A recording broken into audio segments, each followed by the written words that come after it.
নমস্কার সম্মানীয় দর্শকবৃন্দ, কৃষকদের জন্য দারুণ সুখবর। কৃষকেরা তাদের ফসলের ক্ষতিপূরণের টাকা ব্যাংক অ্যাকাউন্টে পাবেন। তাড়াতাড়ি ক্ষতিপূরণের টাকা দেওয়ার নির্দেশ দিলেন মাননীয় মুখ্যমন্ত্রী মমতা বন্দ্যোপাধ্যায় ও কৃষিমন্ত্রী শোভনদেব চট্টোপাধ্যায়। কোন কোন জেলাগুলিকে টাকা দেওয়া হবে ও ক্ষতিপূরণের জন্য কি কি নথিপত্র জমা দিতে হবে কৃষকদের, সমস্ত কিছু আজকের এই গুরুত্বপূর্ণ ভিডিওতে আলোচনা করব। সুতরাং ভিডিওটি প্রথম থেকে শেষ পর্যন্ত অবশ্যই দেখতে থাকুন। আর আপনি কোন জেলা থেকে এই ভিডিও দেখছেন অবশ্যই জেলাটির নাম কমেন্ট বক্সে জানাতে ভুলবেন না। আর আপনি যদি চ্যানেলে নতুন দর্শকবৃন্দ হয়ে থাকেন, অনুরোধ করব চ্যানেলকে সাবস্ক্রাইব করে পাশে থাকার। যে প্রতিবেদনটি উঠে এসে তাতে বলা হয়েছে, উত্তরবঙ্গের বিপর্যয়ে ক্ষতিগ্রস্ত কোনো কৃষকের নাম যেন বাংলা শস্য বিমার আওতা থেকে বাদ না যায় তা নিশ্চিত করতে আধিকারিকদের নির্দেশ দিলেন কৃষিমন্ত্রী শোভনদেব চট্টোপাধ্যায়।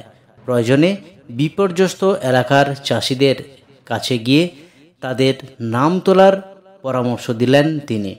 উত্তরবঙ্গে অতিবৃষ্টিজনিত বিপর্যয়ে ক্ষতিগ্রস্ত জেলাগুলির মধ্যে দার্জিলিং, এদিকে কালিম্পং, জলপাইগুড়ি, কোচবিহার, আলিপুরদুয়ার, উত্তর ও দক্ষিণ দিনাজপুর ও মালদা পরিস্থিতি ও বাংলা শস্য বিমা সহ চাষিদের বিপর্যয় পরবর্তী সহায়তা প্রদানের ব্যবস্থা নিয়ে শনিবার নবান্নে একটি পর্যালোচনা বৈঠক হয়। সেই বৈঠকে বলেছে শোভনদেব ভট্টাচার্য, যারা ক্ষতিগ্রস্ত কৃষকদের ইতিমধ্যেই এই ক্ষতিপূরণের টাকা দেওয়ার নির্দেশ দিয়েছেন।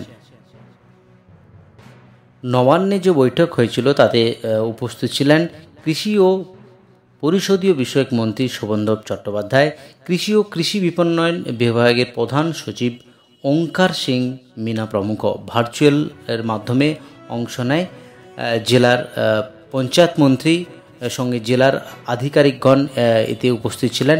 বিপর্যয়ে যে সমস্ত চাষিদের শস্যের ক্ষতি হয়েছে তাদের সরকারের তরফে বিনামূল্যে ভুট্টা, ডাল, সর্ষের বীজ দেওয়া হচ্ছে। শোভনদেব বলেন, আমি আধিকারিকদের বলেছি সরাসরি চাষিদের কাছে যেতে হবে।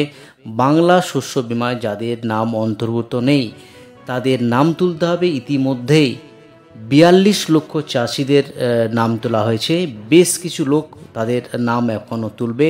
এবং মুখ্যমন্ত্রী আরও জানিয়েছে, কোনো কৃষক যেন এই বঞ্চিত না হয় এই পরিষেবা থেকে।